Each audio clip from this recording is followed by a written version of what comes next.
को मैंने ही बुलाया है, अगर सही से खिला पिला कर नहीं भेजा तो इसमें मेरी बेइज्जती होगी।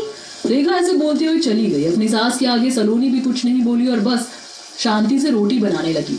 सलोनी रेखा की बहू थी जिसकी शादी अभी साल भर पहले ही हुई थी। सलोनी 5 महीने की गर्भवती बहू थी जिससे रेखा उसकी प्रेगनेंसी को ध्यान में रखे बिना बहुत ज्यादा काम करवाती थी। सलोनी खाना अच्छा बनाती थी जिसकी वजह से रेखा उससे बहुत पकवान बनवाती थी। आज भी रेखा ने अपने करीबी रिश्तेदारों को दावत पर बुलाया हुआ था जिनका खाना भी सलोनी ही बना रही थी।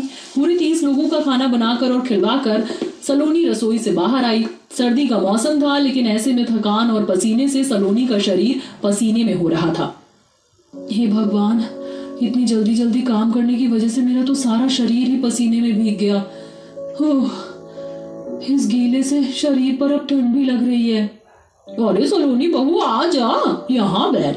वैसे बहू कहना पड़ेगा तेरे हाथ में तो जादू है। मैंने तो सोचा भी नहीं था कि जिस आलू मटर की सब्जी से तो दूर भागती थी तेरे हाथों की उसी सब्जी को इतना ज्यादा खा लूंगी। सही कहा, खाना बहुत ही स्वादिष्ट बना हुआ था। चलिए, आपको पसंद आया तो समझो मेरी मेहनत वसूल हो गई। बहू, अब जब इन्हें अपने हाथों के खाने का स्वाद चखा ही दिया है तो अब अपने हाथों की चाय भी पिला दे। क्या कहा माँ जी? अरे नहीं नहीं रेखा जी, अभी तो बेचारी बच्ची खाना बना कर आ रही है। अरे नहीं नहीं, ऐसी कोई बात नहीं, मेरी बहू तो बहुत अच्छी चाय बनाती है, आप पीकर देखना। क्या बहू? जी माँ जी, मैं अभी लाती हूँ चाय। सलोनी थकान से चूर हो चुकी थी लेकिन रेखा ने एक बार भी उसकी तरफ को नहीं देखा। बेचारी को सभी के लिए चाय भी बनाकर लानी पड़ी और फिर सर्दी में सलोनी ने घर के सभी काम निपटाए। उसने ठंडे पानी से बर्तन साफ किए और फिर मेहमानों के जाने के बाद झाड़ू और पोछा भी किया। सलोनी के दिन ऐसे ही बीत रहे थे। प्रेगनेंसी की हालत में भी चाहे सर्दी होती या गर्मी, लेकिन रेखा उसे चैन नहीं लगने देती थी। ऐसे ही आज के दिन। सलोनी बेटा, आज तो बहुत ज्यादा मन कर रहा है समोसे खाने का।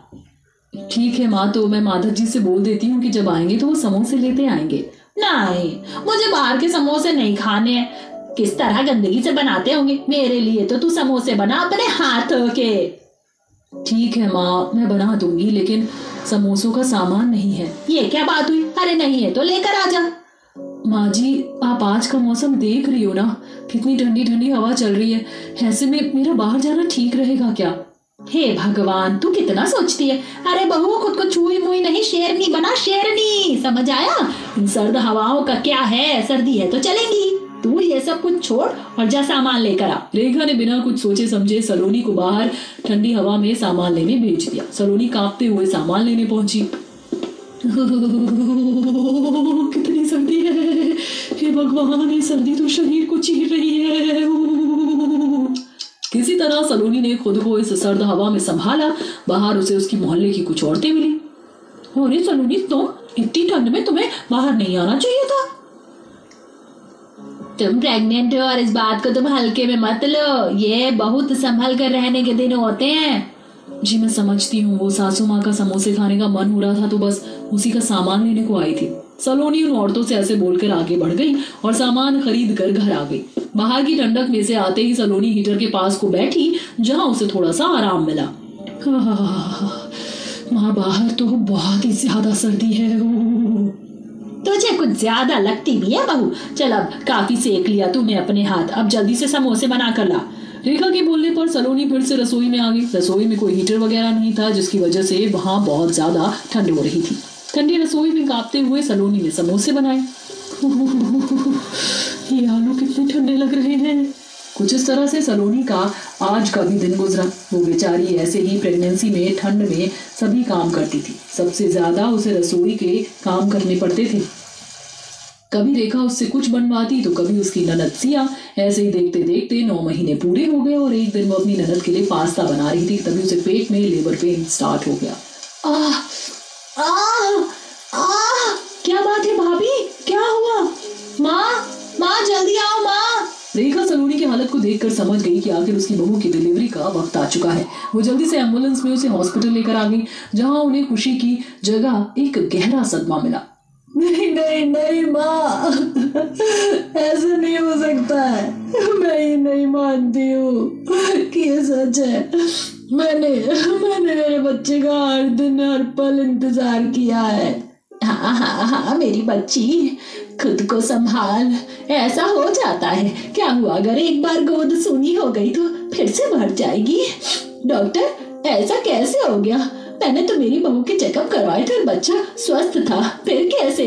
देखिए रेखा जी, कभी कभी रिपोर्ट्स गलत भी हो जाती हैं और आपकी बहू का बच्चा मरने की सबसे बड़ी वजह यही सामने आई है कि आपकी बहू को प्रॉपर रेस्ट और अच्छी केयर नहीं मिली, जिससे कि स्वस्थ बच्चा धीरे धीरे अस्वस्थ होता चला गया और वो अपनी माँ के पेट में ही मर गया। देखिए शुक्र मनाइए कि वक्त रहते मरा हुआ बच्चा निकाल लिया गया, नहीं तो इससे आपकी बहू की भी जान पर बन सकती थी। डॉक्टर की बात सुनकर रेखा बस खामोश सी रह गई। उसे अब अपना किया सब कुछ याद आ रहा था कि किस तरह उसने अपनी बहू पर कामों का लोड डाला था और अब उसे पछतावा भी हो रहा था, लेकिन वो सलोनी से कुछ बोली नहीं। 1-2 दिन बाद सलोनी को रेखा और माधव घर लाने लगे। सलोनी रोते हुए आ रही थी। रो मत बहू, ये तो सब बस किस्मत का खेल है। रेखा सलोनी को समझा रही थी। धीरे धीरे सलोनी भी आ रही थी कि उसे वहीं खड़ी हुई उसी के मोहल्ले की 3 औरतों ने देख लिया और वो सभी आपस में बातें बनाने लगी। अरे देख देख, रेखा जी ले आई अपनी बहू को, बेचारी कैसे रो रही है। और बनवाओ प्रेग्नेंट बहू से पकवान, यही होगा। जब ठंड में सास बिल्कुल भी अपनी बहू पर ध्यान नहीं देगी तो। सही कहा, बेचारी कैसे रो रही है। इसकी सास का क्या है, ये तो 4 दिन का गम मना लेगी, लेकिन गोद तो बेचारी की सूनी हो गई ना। सभी औरतों ने ऐसे ही बातें बनाई जिनको सुनकर रेखा को बुरा तो लगा, लेकिन वो कुछ नहीं बोल सकती थी। रेखा सलोनी को घर ले आई और उसका अच्छे से ख्याल रखने लगी। बहू, ओ मेरी प्यारी बहू, ये ले बादाम का दूध पी ले, इससे तुझे ताकत मिलेगी। नहीं माँ, मुझे नहीं पीना। क्यों नहीं पीना? देख बहू, भले हमारे घर में कोई नन्हा मेहमान नहीं आया, लेकिन तूने तो एक बच्चे को जन्म दिया है ना। तेरे लिए इस वक्त खाना पीना बहुत जरूरी है। चल अब जल्दी से मुंह खोल। रेखा ने सलोनी को समझाकर उसे दूध पिलाया। रेखा अब उसे ऐसे ही उसका ख्याल रखने लगी थी। वो उससे ज्यादा कोई घर के काम भी नहीं करवाती थी। सभी काम वो और उसकी बेटी सिया ही देख लेती थी और सलोनी बस 1-2 काम कर देती। ऐसे ही चलते चलते कुछ दिन बीते और सलोनी फिर से गर्भवती हो गई, लेकिन इस बार रेखा ने अपनी पुरानी गलतियों को नहीं दोहराया। ये ले सिया, ये अपनी भाभी को कमरे में ही देकर आ जा। लाओ माँ। सिया सलोनी को उसके कमरे में ही खाना देकर आई। अब सलोनी का सभी काम करना बंद हो चुका था। देखते ही देखते ऐसे ही 9 महीने पूरे हो गए और वो दिन भी आया जब सलोनी ने एक बहुत ही सुंदर बेटे को जन्म दिया। सभी बहुत ज्यादा खुश हो गए और रेखा ने प्यार से सलोनी और अपने पोते को गले से लगा लिया। बेटा आने से सलोनी की भी चोट भर गई और फिर सभी खुशी खुशी रहने लगे।